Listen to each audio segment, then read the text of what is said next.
आज एक video social media पे बहुत वायरल हो रहा है कि भारतीय जनता पार्टी का एक सांसद निर्विरोध निर्वाचित हुआ सूरत, गुजरात से।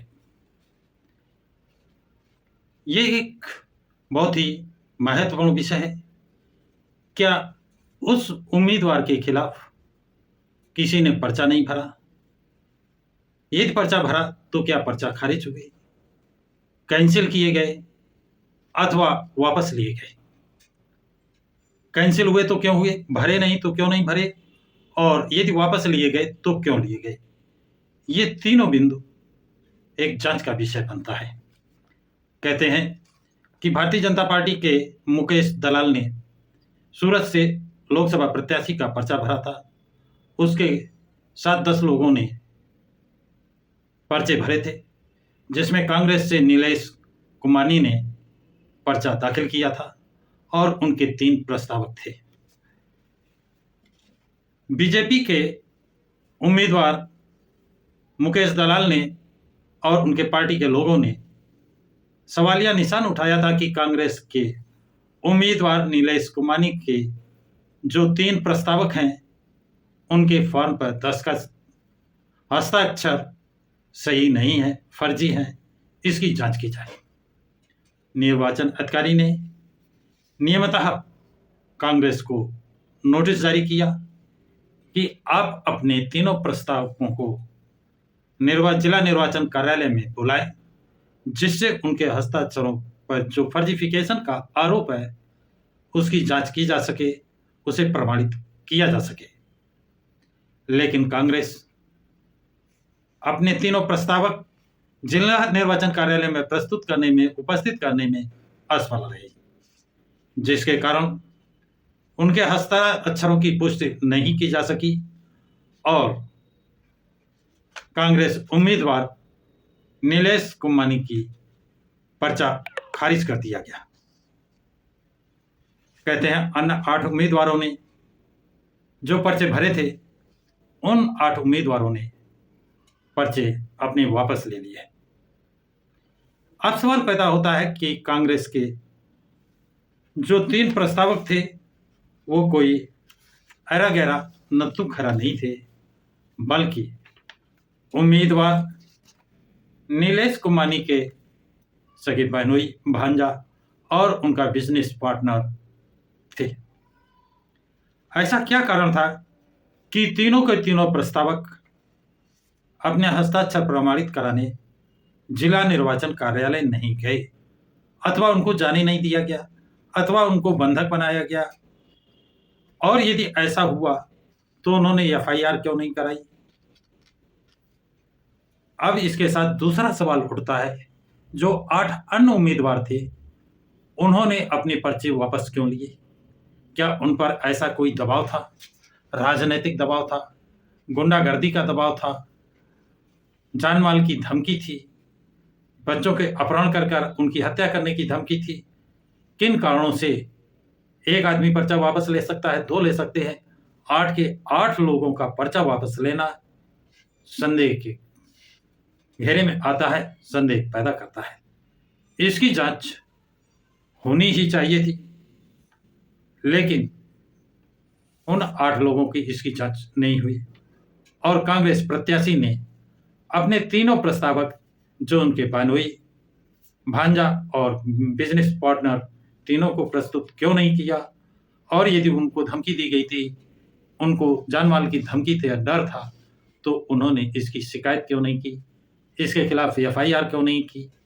ये प्रश्न चिन्ह उठना वाजिब होता है। ये ऐसा आरोप लगाना पूर्णतया गलत। वह बसपा को, हाँ, कुछ लोगों का ये भी कहना है कि बसपा प्रत्याशी ने भी अपना पर्चा वापस लिया। भी जब 8 ले रहे हैं, 8 में बसपा प्रत्याशी है, 7 और पार्टियों के प्रत्याशी हैं, निर्दलीय प्रत्याशी हैं, उन सब को सब क्यों पर्चा वापस लिए?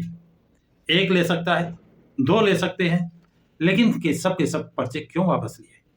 इसकी जांच राज्य सरकार को, जिला निर्वाचन अधिकारी को, मुख्य चुनाव आयुक्त को करानी चाहिए और इसमें जो संशय है, संदेह है, उसे दूर कराना चाहिए।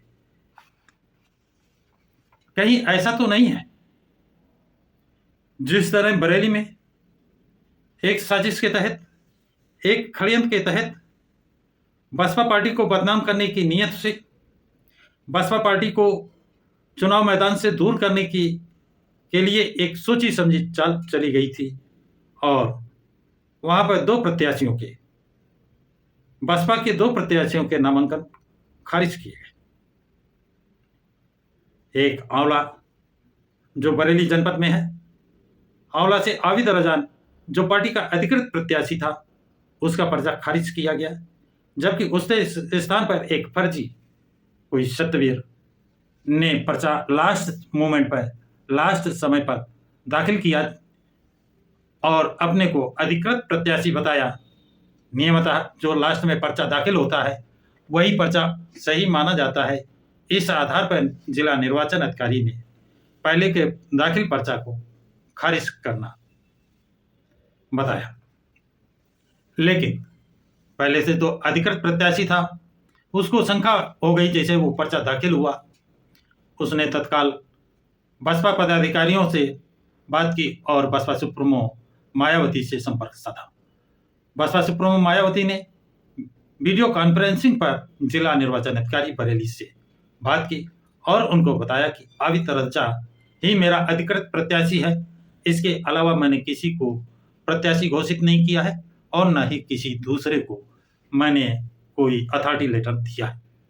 ये कोई मेरे हस्ताक्षर युक्त अथॉरिटी लेटर आता है आबिद रजा के अलावा तो वो फर्जी है और उसके खिलाफ वैधानिक कार्रवाई की जाए।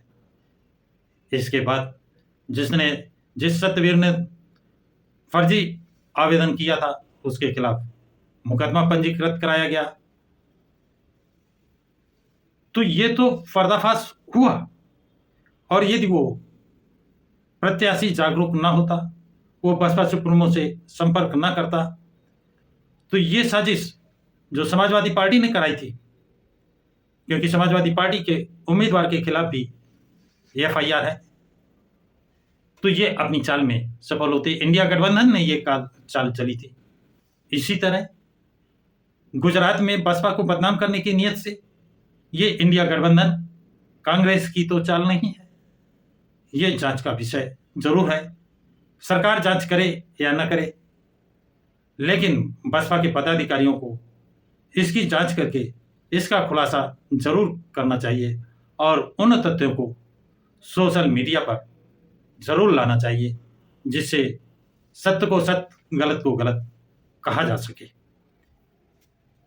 तो साथियों, कांग्रेस अपना दामन बचाने के लिए, अपना दामन साफ सुथरा दिखाने के लिए बसपा को बदनाम करने का प्रयास एक सोची समझी इनकी इंडिया गठबंधन की चाल लगती है, क्योंकि उत्तर प्रदेश में इंडिया गठबंधन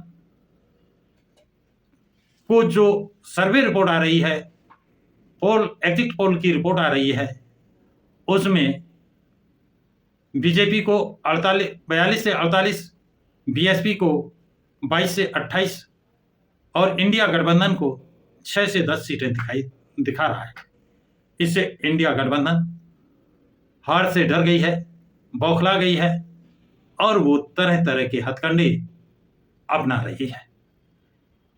इंडिया गठबंधन में उत्तर प्रदेश का मुख्य घटक दल जो सपा है, उसके 10 ओबीसी नेता उसका साथ छोड़ करके जा चुके हैं, जिससे करीब इंडिया गठबंधन या समाजवादी पार्टी को 15% का नुकसान हुआ है और 2022 से उनके वोट बैंक में भारी गिरावट आई है। मुस्लिम समाज उनसे नाराज है। पश्चिमी उत्तर प्रदेश का क्षत्रिय समाज बीजेपी और इंडिया गठबंधन से नाराज है। अलीगढ़ में आज जो ब्राह्मण महासभा हुई है, उसने खुला बीएसपी को सपोर्ट करने की घोषणा कर दी है, जिसके कारण अपोजिट पार्टियों के, विरोधी पार्टियों के, बसपा विरोधियों के हौसले पस्त हो चुके हैं, हार मान चुके हैं। अब वो बसपा को बदनाम करने की तरह तरह की साजिश रच रहे हैं। इसलिए अम्बेडकरवादियों से, बसपाइयों से ये एक उनको चेतावनी है, उनको विशेष सतर्क होकर के अपना चुनाव सकुशल संपन्न कराना है और इन धोखेबाजों के बहकावे में नहीं आना है। आपकी जीत भारी मतों से हो रही है। जो मेन मीडिया के लोग बसपा का नाम लेना नहीं चाहते थे, नाम लेने से गुरेज करते थे, वो आज आकाश आनंद का इंटरव्यू ले रहे हैं। इंटरव्यू नहीं ले रहे हैं, वो जो पोल रिपोर्ट दिखा रहे हैं उसमें अभी से पहले चरण चुनाव से में ही 22 से 28 पहुंच गए हैं और आखिरी चुनाव तक ये 65-70 पहुंच सकते हैं, पहुंच जाएंगे, ऐसा माना जा रहा है। बसपा ऐसा चुनाव घड़ी चल रही है। तो साथियों, ये जानकारी आप लोगों को कैसी लगी? कमेंट्स बॉक्स में कमेंट्स जरूर लिखें तथा इस वीडियो को लाइक और शेयर करें तथा प्रकाश की राज चैनल को सब्सक्राइब करें।